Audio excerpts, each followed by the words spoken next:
Tanah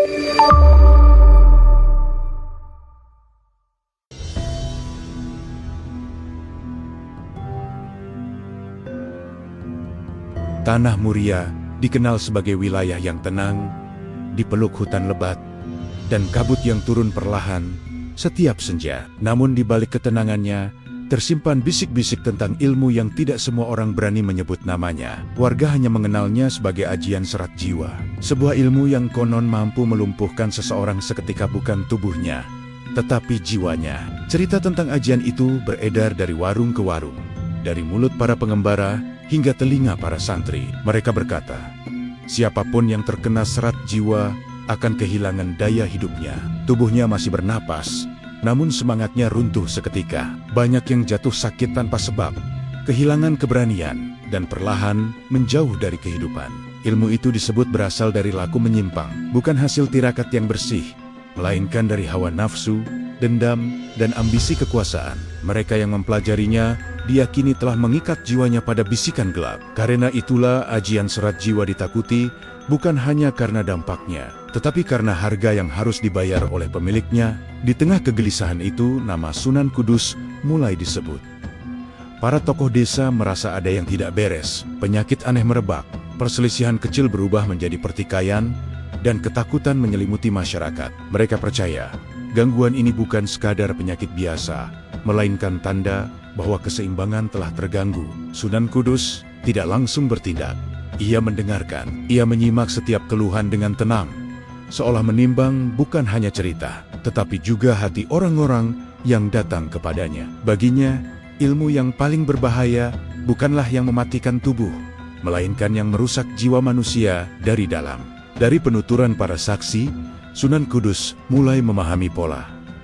Ajian serat jiwa tidak menyerang sembarang orang. Ia menyasar mereka yang hatinya rapuh, yang dikuasai rasa takut, iri, dan kemarahan.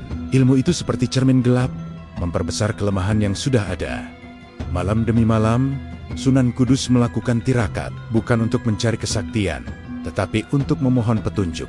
Ia tahu, menghadapi ilmu semacam ini tidak cukup dengan kekuatan lahir, dibutuhkan kejernihan batin dan keikhlasan niat. Sementara itu, di sudut lain Tanah Muria, seseorang yang tak pernah disebut namanya tersenyum tipis. Dialah pemilik ajian serat jiwa. Ia merasa waktunya telah tiba. Ketakutan manusia adalah bahan bakar bagi ilmunya. Semakin banyak yang gentar, semakin kuat cengkeramannya.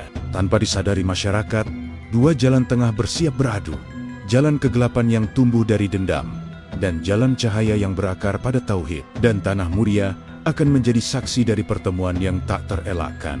Ajian serat jiwa tidak lahir begitu saja. Ia bukan ilmu warisan para resi bijak, bukan pula hasil tirakat yang lurus. Ilmu itu tumbuh dari kekecewaan yang dibiarkan membusuk, dari ambisi yang tidak pernah disucikan. Begitulah para sesepuh Tanah Muria menggambarkan awal kemunculannya. Dahulu, pemilik ajian serat jiwa dikenal sebagai seorang murid yang cerdas. Ia tekun berguru, kuat berpuasa, dan sanggup menyendiri berhari-hari di hutan Muria. Banyak yang mengira ia akan menjadi orang alim. Namun di balik ketekunannya, tersimpan kegelisahan yang tidak pernah ia akui. Keinginan untuk diakui dan ditakuti. Ia ingin ilmu yang membuat orang tunduk, bukan ilmu yang menuntun manusia. Ketika harapannya tidak terpenuhi, ia mulai mencari jalan pintas. Ia menjauh dari guru Garunia dan memilih menyendiri di tempot-tempot angker. Di sanalah perlahan arah laku spiritualnya menyimpang. Ajian serat jiwa lahir dari ritual yang melanggar batas. Konon, ia merajut mantra dengan emosi negatif amarah, iri, dan dendam, lalu mengikatnya pada niat mencelakai. Ilmu itu tidak menyerang raga, melainkan merobek keteguhan batin. Korbannya kehilangan semangat hidup, mudah putus asa, dan perlahan menjauh dari cahaya iman. Semakin sering ajian itu digunakan, semakin berat beban pemiliknya. Tidurnya tidak nyenyak, pikirannya gelap, dan hidupnya dipenuhi kecurigaan. Namun, ia menolak berhenti. Ketakutan orang lain menjadi satu-satunya hal yang membuatnya merasa berkuasa. Kabar tentang ajian serat jiwa akhirnya sampai ke telinga Sunan Kudus.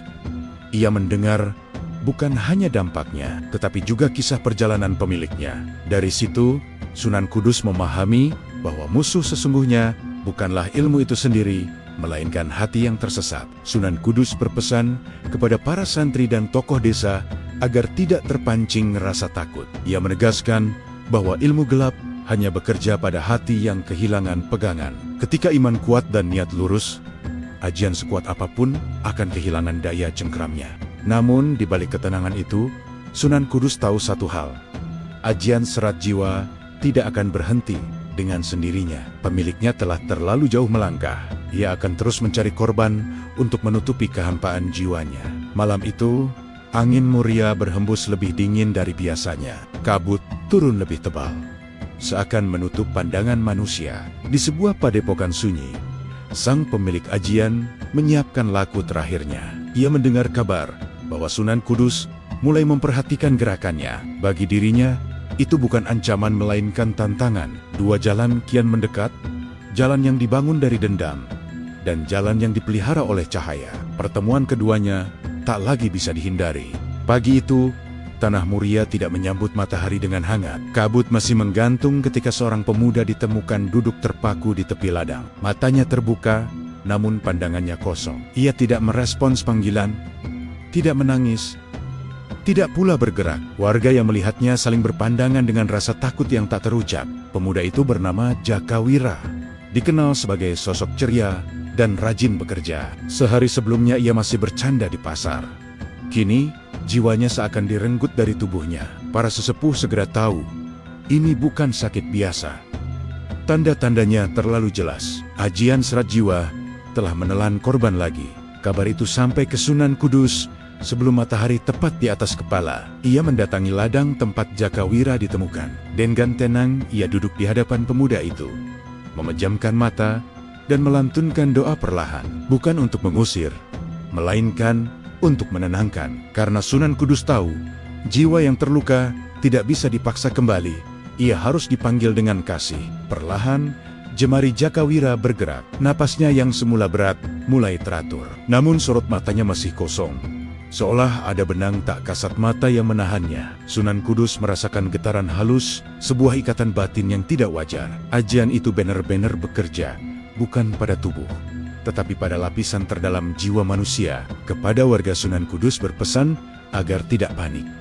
Ketakutan hanya akan memperkuat pengaruh ajian. Ia meminta mereka menjaga zikir, memperbaiki niat, dan tidak menyebarkan cerita dengan nada menakutkan. Ilmu gelap hidup dari kegelisahan, ucapnya pelan namun tegas. Sementara itu, di balik hutan Muria, pemilik ajian serat jiwa merasakan getaran balik. Ia tahu seseorang telah menyentuh ikatan ilmunya. Amarah bercampur kegirangan menyelimuti hatinya.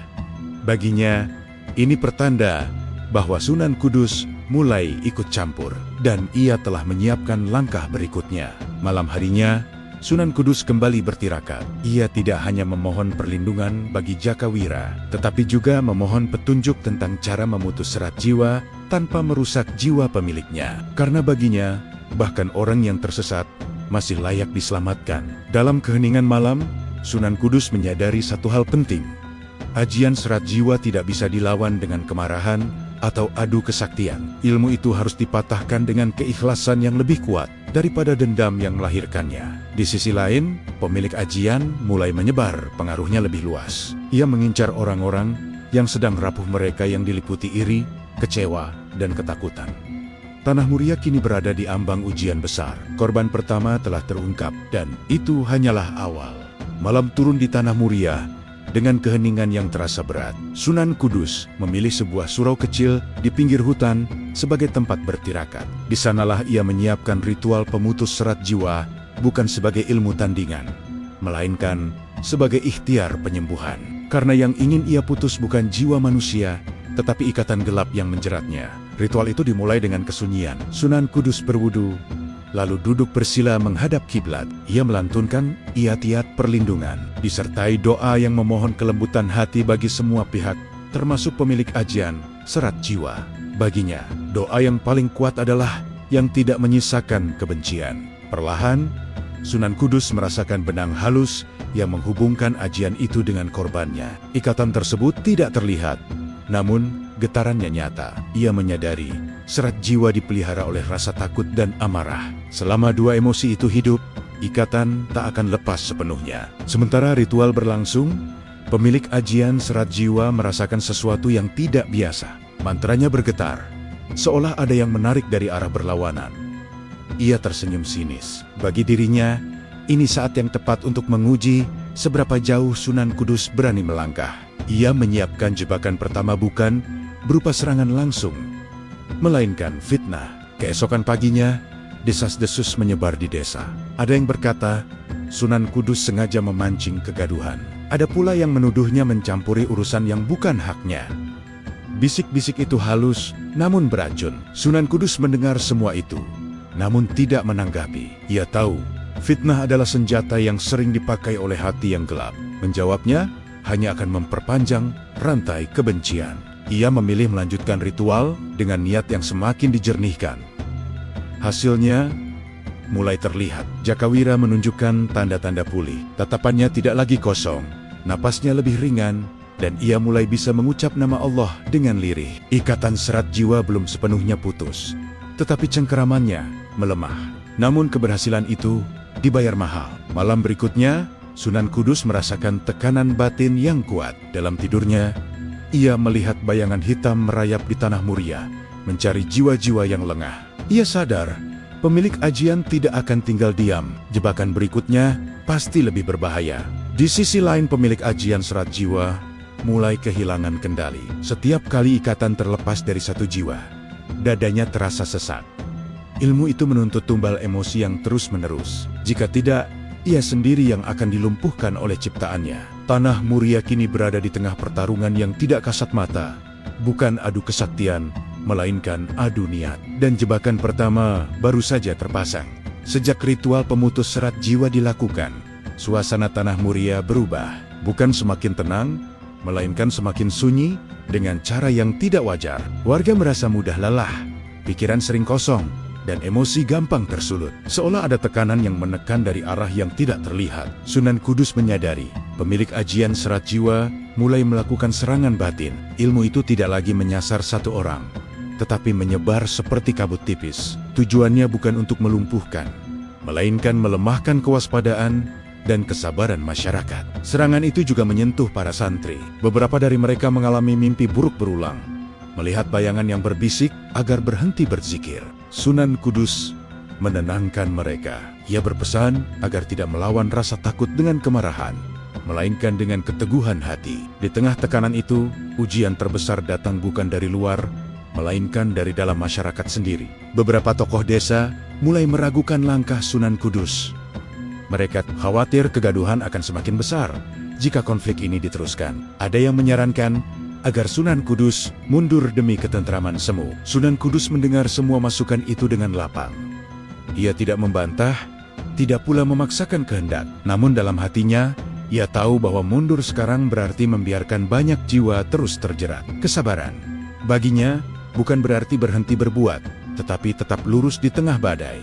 Malam itu, Sunan Kudus melakukan laku sunyi yang lebih dalam. Ia memperpanjang sujud, memohon agar diberi kekuatan untuk tetap lembut. Karena ia tahu, ajian serat jiwa akan runtuh jika berhadapan dengan hati yang tidak bisa dibenci. Di sisi lain, pemilik ajian mulai gelisah. Serangannya tidak memberikan hasil yang ia harapkan. Ketakutan memang muncul, tetapi tidak berkembang menjadi kepanikan.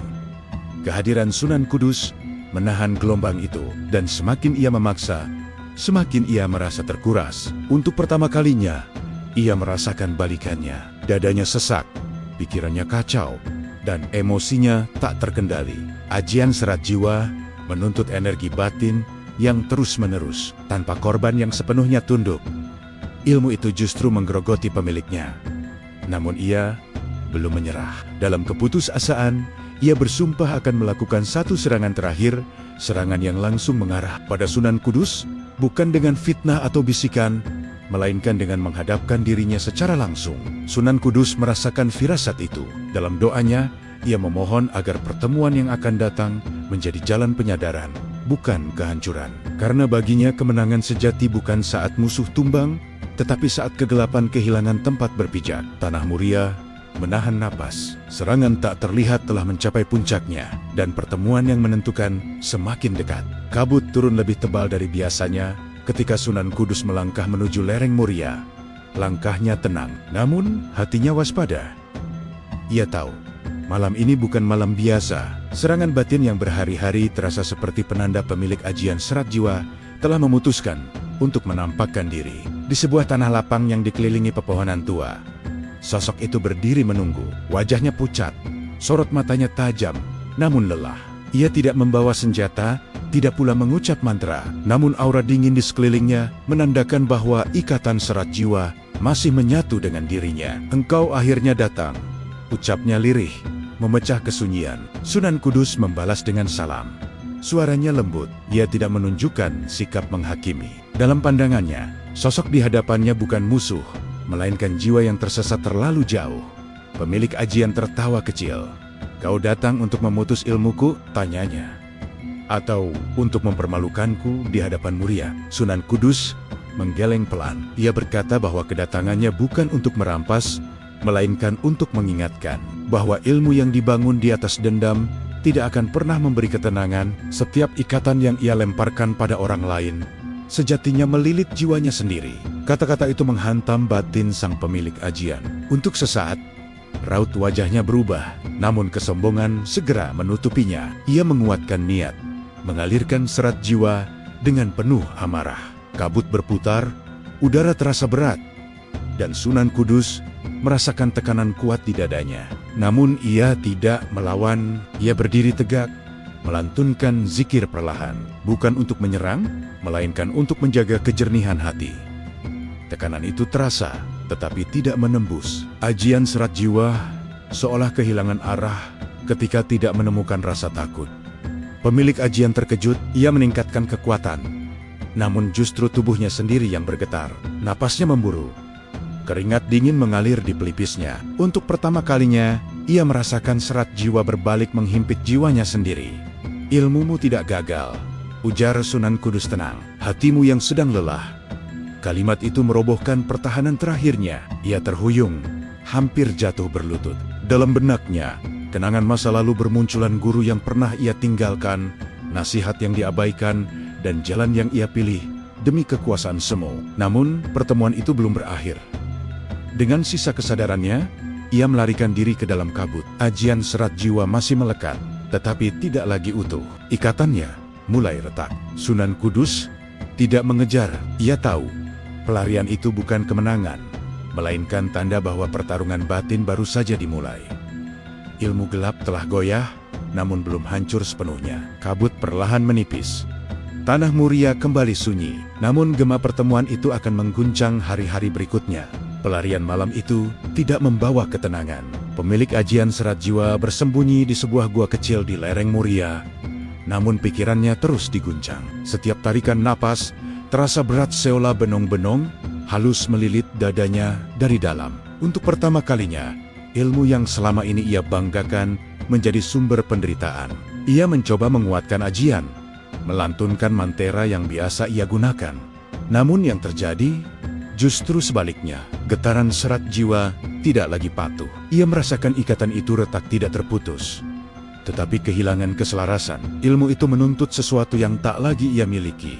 Keyakinan penuh, di sela kegelisahan, suara Sunan Kudus terngiang di benaknya. Bukan ancaman, melainkan peringatan bahwa setiap ikatan yang dilahirkan dari dendam akan kembali pada pemiliknya. Kata-kata itu kini terasa nyata, bukan sekadar nasihat kosong. Sementara itu, di desa, perubahan mulai dirasakan. Jakawira semakin pulih. Warga yang sebelumnya mudah emosi mulai merasakan kelegaan. Kabut batin perlahan terangkat. Sunan Kudus menyadari retaknya serat jiwa telah melemahkan cengkeramannya pada banyak jiwa. Namun retakan itu juga membawa bahaya. Ilmu yang tidak lagi terkendali bisa melukai siapa saja, termasuk pemiliknya sendiri. Sunan Kudus mempercepat ikhtiarnya. Ia mempersiapkan laku terakhir.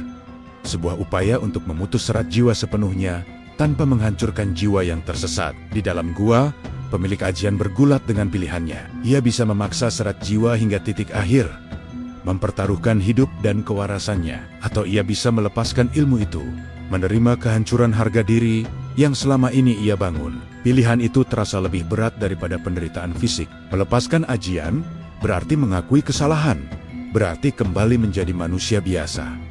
sesuatu yang selama ini ia hindari. Malam berganti pagi, cahaya tipis menyelinap ke dalam gua. Untuk pertama kalinya, setelah sekian lama, ia menangis. Tangisan yang tidak ia pahami, namun terasa meringankan. Retakan di dalam jiwanya semakin jelas dan justru di sanalah cahaya mulai masuk. Sunan Kudus merasakan perubahan itu dari kejauhan. Dalam doanya, ia memohon agar retakan itu menjadi jalan tobat, bukan kehancuran. Karena jika serat jiwa diputus dengan paksa, dampaknya bisa mengguncang tanah Muria.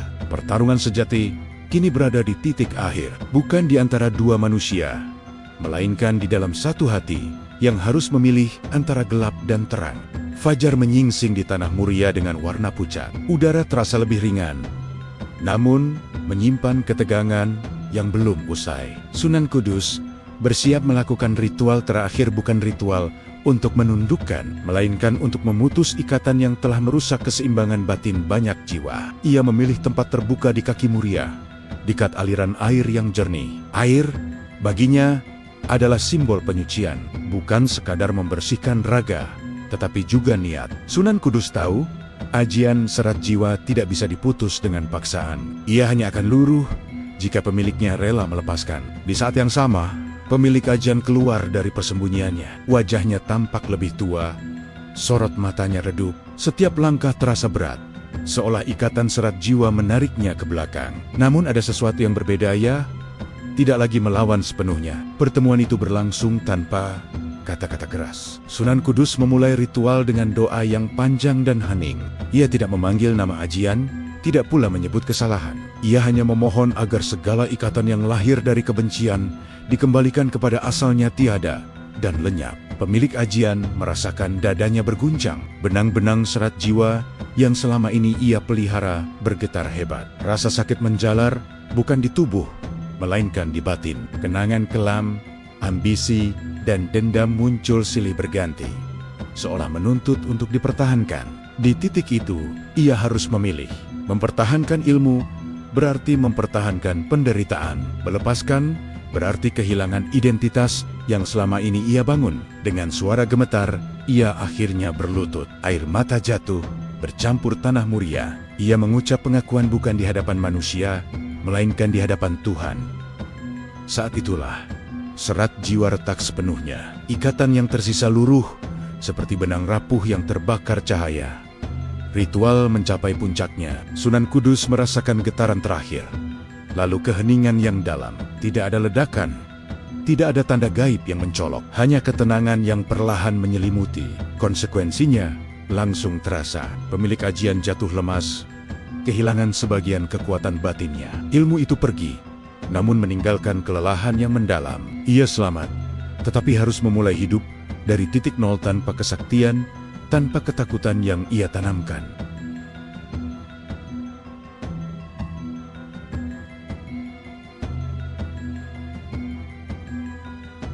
Karena tidak semua orang yang kehilangan ilmu otomatis menemukan cahaya, dan tidak semua yang melihat keajaiban langsung belajar dari hikmahnya. Hari-hari setelah ritual terakhir terasa berbeda di tanah Muria. Tidak ada tanda-tanda keajaiban yang mencolok. Namun, perubahan itu nyata. Warga bangun dengan perasaan lebih ringan, emosi lebih stabil, dan pikiran tidak lagi dipenuhi bisikan gelap. Seolah beban yang lama menekan perlahan terangkat tanpa suara. Jakawira telah pulih sepenuhnya. Ia kembali ke ladang dengan senyum yang sempat hilang. Namun ia membawa sesuatu yang berbeda, kesadaran baru tentang rapuhnya jiwa manusia. Ia menjadi lebih tenang, lebih rendah hati, dan tidak lagi mudah tersulut oleh hal sepele. Korban pertama kini menjadi saksi hidup dari runtuhnya ajian serat jiwa. Di sisi lain, pemilik ajian menjalani hari-harinya dengan tubuh yang lemah dan batin yang kosong. Kesaktian yang dulu ia banggakan lenyap. Orang-orang yang dulu takut kini memandangnya tanpa rasa gentar. Inilah ujian terberat baginya. Hidup tanpa kuasa dan tanpa ketakutan orang lain. Sunan Kudus mengawasinya dari kejauhan. Ia tidak mengumumkan kemenangan, tidak pula mengungkapkan detail ritual. Baginya, kebaikan yang diumbar akan berubah menjadi kesombongan. Ia memilih membiarkan perubahan berbicara dengan sendirinya. Namun, ujian iman belum sepenuhnya usai. Beberapa warga justru mulai mempertanyakan. Ada yang merasa kehilangan perlindungan mistis, ada pula yang merindukan ketakutan lama karena takut itu memberi mereka alasan untuk pasrah tanpa usaha. Kebiasaan lama memang sulit dilepaskan, meski ia menyakitkan. Sunan Kudus kemudian mengumpulkan para tokoh masyarakat. Ia menegaskan bahwa ketenangan bukan datang dari ilmu gaib, melainkan dari iman yang dipelihara. Ajian Serat Jiwa hanyalah cermin ia memperlihatkan betapa mudahnya manusia dikendalikan ketika hatinya kosong. Di hadapan mereka, Sunan Kudus menyampaikan pesan terakhir. Ilmu apapun yang merampas kebebasan batin manusia adalah racun, meski dibungkus kehebatan. Dan ilmu yang sejati tidak membuat orang takut, melainkan membuat mereka berani hidup dengan benar. Sementara itu, pemilik ajian menghadapi ujian pamungkas. Ia harus memilih, tenggelam dalam penyesalan, atau menapaki jalan tobat yang panjang dan sunyi. Tanpa ilmu, tanpa pengikut, hanya sisa niat yang diuji setiap hari. Tanah Muria kembali tenang. Namun ketenangan itu kini berbeda, bukan ketenangan karena takut, melainkan karena sadar. Dan itulah kemenangan yang paling sunyi, namun paling bermakna.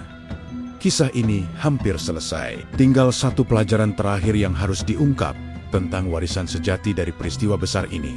Waktu berjalan pelan di Tanah Muria, setelah semua kegaduhan mereda. Hutan kembali sunyi, desa kembali sibuk, dan manusia kembali pada rutinitasnya. Namun mereka yang mengalami langsung peristiwa Ajian Serat Jiwa tahu, tidak semua hal kembali seperti semula. Ada pelajaran yang tertinggal, melekat lebih dalam daripada rasa takut yang pernah menguasai. Sunan Kudus tidak pernah menyebut peristiwa itu sebagai kemenangan. Baginya, tidak ada kemenangan ketika manusia terluka, bahkan jika luka itu berasal dari kesalahannya sendiri. Ia menyebutnya sebagai pengingat bahwa ilmu, setinggi apapun, akan menjadi bencana jika dipisahkan dari akhlak dan tauhid. Pemilik Ajian Serat Jiwa menjalani hidup barunya dalam kesunyian. Ia belajar bekerja kembali, belajar menatap orang tanpa rasa ingin ditakuti. Setiap langkahnya berat, namun jujur. Tobat, ia sadari, bukan peristiwa sekali jadi, melainkan perjalanan seumur hidup. Dan kehilangan kesaktian justru menjadi awal ia mengenal dirinya sebagai manusia. Warga Tanah Muria pun berubah. Mereka tidak lagi mencari perlindungan pada hal-hal yang gelap dan tidak dipahami. Ketakutan yang dulu diwariskan, kini digantikan dengan kewaspadaan dan doa. Mereka belajar bahwa iman bukan tentang menghindari bahaya dengan mitos, tetapi menghadapi kehidupan dengan kesadaran. Sunan Kudus kemudian menyampaikan pesan yang kelak dikenang oleh para santri. Ia berkata bahwa ilmu yang melumpuhkan jiwa adalah ilmu yang membuat manusia lupa pada Tuhannya. Dan ilmu yang sejati adalah yang menguatkan manusia untuk berdiri meski tanpa keajaiban. Ajian Serat Jiwa kini hanya tinggal cerita. Namun, kisah itu tidak dimaksudkan untuk menakut-nakuti generasi berikutnya. Ia dimaksudkan sebagai cermin agar manusia bertanya pada dirinya sendiri, ilmu apa yang sedang ia kejar dan untuk tujuan apa. Tanah Muria kembali menjadi tanah yang teduh. Kabut masih turun di pagi hari, namun tidak lagi membawa bisikan gelap. Ia hanya menjadi bagian dari alam, bukan simbol ketakutan. Dan di sanalah letak perubahan terbesar ketika sesuatu yang dulu menakutkan kembali menjadi biasa. Kisah ini berakhir tanpa dentuman, tanpa sorak kemenangan. Karena sejatinya, kemenangan iman selalu sunyi. Ia tumbuh di hati yang mau belajar, di jiwa yang berani mengakui kesalahan, dan di akal yang tidak berhenti mencari kebenaran. Sunan Kudus melanjutkan perjalanannya, meninggalkan Tanah Muria dengan jejak yang tidak terlihat, namun terasa. Dan Ajian Serat Jiwa pun lenyap bersama pelajaran yang menyertainya, bahwa kegelapan tidak pernah benar-benar kuat. Ia hanya memanfaatkan cahaya yang lalai. Disitulah kisah ini ditutup, bukan dengan akhir yang sempurna, tetapi dengan harapan agar manusia tidak lagi terpesona pada ilmu yang mematikan, melainkan pada iman yang menghidupkan. Meski Ajian Serat Jiwa telah dihentikan dan pemiliknya memilih jalan tobat, Tanah Muria tidak sepenuhnya kembali seperti sedia kala. Ada sesuatu yang tersisa bukan dalam bentuk ilmu, melainkan jejak. Jejak itu tidak terlihat oleh mata, namun terasa oleh mereka yang peka. Malam-malam tertentu terasa lebih berat, seakan tanah menyimpan ingatan. Beberapa warga mulai mengalami mimpi yang sama. Mereka melihat kabut tebal turun dari puncak Muria, disertai suara helaan napas panjang, seperti rintihan yang tertahan. Tidak ada wujud, tidak ada sosok, hanya perasaan tertekan yang membuat dada sesak saat terbangun. Kabar itu menyebar perlahan, tanpa teriak, namun cukup untuk menumbuhkan kegelisahan. Sunan Kudus mendengar kabar itu dari para santri yang tinggal di sekitar lereng. Ia tidak terkejut. Dalam pandangannya, ilmu hitam tidak selalu meninggalkan bentuk, tetapi resonansi. Ketika sebuah ajian dijalankan bertahan-tahan dengan niat keliru, maka tempat itu akan menyimpan getaran niat tersebut. Namun Sunan Kudus menegaskan satu hal. Getaran bukan kutukan. Ia hanyalah sisa dari sesuatu yang pernah dipelihara dengan rasa takut. Dan rasa takut, jika terus diberi ruang, dapat tumbuh kembali menjadi kekuatan gelap. Ia lalu mengumpulkan para tokoh desa, bukan untuk ritual besar, bukan pula untuk pertunjukan kesaktian. Yang ia ajarkan, justru hal yang sederhana di zikir bersama, salat berjamaah, dan membersihkan tempot-tempot yang dulu dijadikan lokasi tirakat menyimpang. Sebagian warga kecewa. Mereka berharap solusi instan, sesuatu yang ajaib. Namun Sunan Kudus dengan tegas berkata, keajaiban tidak akan menyelesaikan masalah yang bersumber dari hati manusia. Yang dibutuhkan adalah konsistensi dan kesadaran. Di sisi lain, mantan pemilik ajian serat jiwa juga merasakan dampaknya. Meski tubuhnya telah pulih perlahan, batinnya masih dihantui rasa bersalah. Ia merasa bertanggung jawab atas kegelisahan yang kini dialami warga. Dengan sisa kekuatan yang ada, ia mendatangi Sunan Kudus, memohon izin untuk ikut membersihkan jejak kesalahannya. Permintaan itu diterima. Namun dengan syarat, ia tidak boleh kembali menyentuh ilmu apapun. Yang ia lakukan hanyalah bekerja, berdoa, dan melayani masyarakat. Baginya, itulah ujian terberat hidup tanpa identitas kesaktian yang dulu menjadi kebanggaannya. Hari demi hari berlalu. Getaran itu perlahan melemah. Mimpi buruk berkurang. Kabut kembali menjadi kabut biasa. Namun satu hal kini dipahami semua orang. Tanah Muria bukan hanya tanah dan batu, ia adalah saksi. Dan setiap niat yang ditanam manusia, baik atau buruk, akan meninggalkan bekas. Ajian serat jiwa memang telah runtuh. Tapi pelajarannya baru saja dimulai. Meski kegelisahan di Tanah Muria perlahan mereda, Sunan Kudus justru merasa kewaspadaannya belum boleh turun. Ia memahami satu hal yang sering luput dari manusia.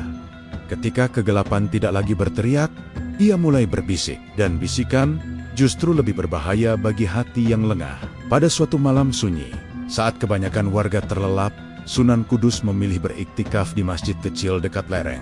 Angin berhembus pelan, lampu minyak bergoyang halus, dan suasana terasa begitu tenang, terlalu tenang. Dalam keheningan itulah, pikirannya dipenuhi bayangan masa lalu. Kisah para alim yang tergelincir bukan karena lemahnya ilmu, melainkan karena rasa yakin yang berlebihan pada diri sendiri. Di tempat lain, mantan pemilik ajian serat jiwa juga mengalami malam yang berat. Ia terbangun dengan dada berdebar, seolah ada suara yang memanggilnya kembali ke jalan lama. Suara itu tidak memerintah, tidak memaksa, hanya mengingatkan betapa mudahnya ia dulu disegani, betapa cepat orang tunduk karena takut. Ia menggenggam tanah di halaman rumahnya, menahan diri agar tidak terjatuh pada godaan nostalgia. Dalam diam, ia menyadari bahwa meninggalkan ilmu gelap bukan perkara memutus amalan, melainkan mematikan keinginan untuk kembali berkuasa. Keesokan paginya, ia menemui Sunan Kudus. Dengan suara lirih, ia mengakui bahwa bisikan itu belum sepenuhnya hilang. Sunan Kudus tidak terkejut. Ia hanya tersenyum tipis dan berkata, "Selama engkau masih hidup, ujian akan selalu ada. Yang penting bukan seberapa sering bisikan datang, tapi kemana kakimu melangkah setelahnya." Sunan Kudus lalu memberikan nasihat yang sederhana, namun berat. Jangan pernah sendirian terlalu lama. Ia diminta selalu berada di tengah masyarakat, membantu di sawah, membersihkan masjid, mengajar anak-anak mengaji. Menurut Sunan Kudus, cahaya iman paling kuat bukan di tempat sunyi, tapi di ruang kebersamaan. Sementara itu, di desa-desa sekitar Muria, muncul cerita baru. Bukan lagi tentang ajian atau kutukan, melainkan tentang perubahan. Orang-orang mulai saling mengingatkan syalat, saling menegur dengan lembut, dan menjauhi tirokot-tirokot yang menjanjikan kekuatan instan. Namun, perubahan itu tidak datang tanpa perlawanan. Ada segelintir orang yang merasa kehilangan pegangan lama. Mereka menganggap hidup tanpa jalan pintas terasa berat dan lambat. Disitulah Sunan Kudus melihat ujian terbesar belum selesai bukan pada satu orang, tapi pada pola pikir sebuah masyarakat. Ia sadar, ajian serat jiwa boleh saja hilang, Tapi godaan untuk mencari kekuatan instan akan selalu muncul dalam wujud baru. Dan pertanyaan besar kini menggantung di udara Tanah Muria. Apakah masyarakat benar-benar siap berjalan panjang tanpa beang-beang ilmu gelap? Jawabannya akan ditentukan dalam waktu dekat. Perubahan di Tanah Muria yang semula terasa menenangkan, perlahan memunculkan retakan. Tidak semua orang siap meninggalkan kebiasaan lama. Sebagian warga merasa hidup menjadi lebih berat tanpa pegangan yang dulu mereka yakini. Meski pegangan itu bersumber dari rasa takut dan ketergantungan. Bisik-bisik mulai terdengar di sudut-sudut pasar dan lumbung padi. Ada yang mengatakan bahwa sejak ejian-ejian ditinggalkan, hasil panen tak lagi sebaik dulu. Ada pula yang mengaitkan penyakit dan musibah kecil sebagai tanda bahwa Muria kehilangan penjaga. Cerita-cerita itu berkembang tanpa dasar, namun cukup kuat untuk memecah keyakinan. Sunan Kudus mengamati semua itu dengan tenang. Ia tidak langsung membantah karena ia tuh ketakutan, tidak bisa dilawan dengan amarah. Yang dibutuhkan adalah kesabaran dan teladan. Namun semakin hari, kabar yang sampai kepadanya semakin mengkhawatirkan. Sekelompok warga diam-diam mulai melakukan tirakat lama. Bukan ajian serat jiwa, tapi ilmu-ilmu kecil yang dulu menjadi pintu masuk kegelapan. Mereka berkumpul malam hari dengan alasan sekadar berjaga. Padahal, di hati mereka tumbuh kembali keinginan akan kekuatan instan. Mantan pemilik ajian serat jiwa mengetahui hal itu. Dilema besar menghantam batinnya. Di satu sisi, ia ingin menjauh dari masa lalu. Di sisi lain, ia merasa memiliki tanggung jawab moral untuk menghentikan apa yang pernah ia wariskan secara tak langsung. Dengan keberanian yang terkumpul susah payah, ia mendatangi kelompok itu. Bukan sebagai guru, bukan sebagai orang sakti, melainkan sebagai saksi hidup dari kehancuran yang ditinggalkan ilmu gelap. Ia menceritakan bagaimana hidupnya hancur, bagaimana ketenaran semu berubah menjadi kesepian, dan bagaimana rasa takut selalu mengintai di balik kesaktian. Sebagian mendengarkan, sebagian mencibir. Namun, kata-katanya cukup mengguncang satu dua hati. Ketegangan mencapai puncaknya ketika kabar pertemuan rahasia itu sampai ke telinga tokoh desa. Terjadi perdebatan terbuka. Ada yang mendukung langkah Sunan Kudus. Ada pula yang terang-terangan menolak. Menganggap ajaran lama adalah warisan leluhur yang tak boleh dihapus. Sunan Kudus akhirnya turun tangan langsung. Di hadapan warga, ia berkata dengan suara tegas, namun penuh kasih, bahwa warisan sejati bukanlah ilmu yang menakut-nakuti manusia, melainkan akhlak yang menenangkan hati. Ia menegaskan bahwa iman bukanlah jalan pintas, tapi perjalanan panjang yang menuntut kejujuran. Ucapan itu tidak langsung menyatukan semua pihak. Namun, malam itu, Tanah Muria seolah dihadapkan pada pilihan yang tak bisa ditunda lagi. Terus berjalan dalam cahaya yang menuntut kesabaran, atau kembali ke kegelapan yang menawarkan kekuatan cepat. Dan pilihan itu akan menentukan nasib Muria untuk waktu yang sangat lama. Malam itu, langit di atas Tanah Muria tampak lebih gelap dari biasanya. Bintang-bintang redup, angin berhembus dingin, dan keheningan terasa berat seolah alam ikut menahan napas. Warga desa berkumpul di pelataran masjid, bukan karena undangan resmi, melainkan karena kegelisahan yang sama. Isu perpecahan telah sampai ke titik yang tak bisa dihindari. Sebagian ingin kembali pada jalan lama, sebagian memilih bertahan pada ajaran yang dibawa Sunan Kudus. Tidak ada lagi bisik-bisik. Semuanya terbuka, mentah, dan menyakitkan. Sunan Kudus berdiri di tengah kerumunan. Wajahnya tenang, namun matanya menyimpan kesedihan. Ia tidak datang untuk memaksa, tidak pula untuk mengancam. Ia datang untuk mengingatkan bahwa setiap pilihan selalu punya harga. Ia menceritakan kisah para pendahulu yang hancur, bukan karena kekurangan ilmu, tetapi karena keinginan untuk berkuasa atas sesama. Ia mengingatkan bahwa ajian, setinggi apapun, pada akhirnya menjadikan manusia budak. Rasa takut-takut kehilangan, takut ditandingi, takut dilupakan. Di sudut pelataran, mantan pemilik ajian serat jiwa menundukkan kepala. Kata-kata Sunan Kudus menghantam tepat ke relung hatinya. Ia sadar, inilah malam terakhir bayang-bayang masa lalu mengejarnya. Jika ia diam, ia akan ikut bertanggung jawab atas perpecahan ini. Dengan langkah gemetar, ia maju ke depan. Semua mata tertuju padanya. Suasana mencekam. Orang-orang menunggu apakah ia akan menunjukkan sisa kesaktiannya. atau mengucapkan sesuatu yang mengejutkan. Ia berbicara pelan, namun suaranya jelas. Ia mengaku bersalah. Ia mengakui bahwa ajian yang dulu dibanggakan hanyalah topeng untuk menutupi ketakutan dan kesombongannya. Ia bersumpah di hadapan semua orang bahwa tidak ada satupun ilmu gelap yang membawa ketentraman sejati. Pengakuan itu mengguncang banyak hati. Beberapa warga menangis, beberapa terdiam, terpukul oleh kenyataan yang selama ini mereka tolak. Sunan Kudus menutup pertemuan malam itu dengan doa panjang. Tidak ada paksaan, tidak ada sumpah massal. Ia hanya meminta satu hal: siapapun yang memilih bertahan di Tanah Muria harus siap berjalan tanpa jalan pintas, tanpa jimat, tanpa ketergantungan pada ketakutan. Malam itu berakhir tanpa sorak, tanpa kemenangan yang terasa. Namun sesuatu telah berubah. Tanah Muria tidak lagi berada di persimpangan, ia telah melangkah, meski dengan kaki gemetar. Dan fajar esok hari akan menentukan apakah langkah itu cukup kuat untuk meninggalkan bayang-bayang ajian serat jiwa selamanya. Fajar menyingsing perlahan di Tanah Muria. Kabut tipis turun dari lereng, menyapu pepohonan dan atap rumah warga dengan kelembutan yang asing, namun menenangkan. Tidak ada tanda-tanda keajaiban besar, tidak pula peristiwa mengguncang bumi. Justru dalam kesunyian itulah perubahan sejati mulai bekerja.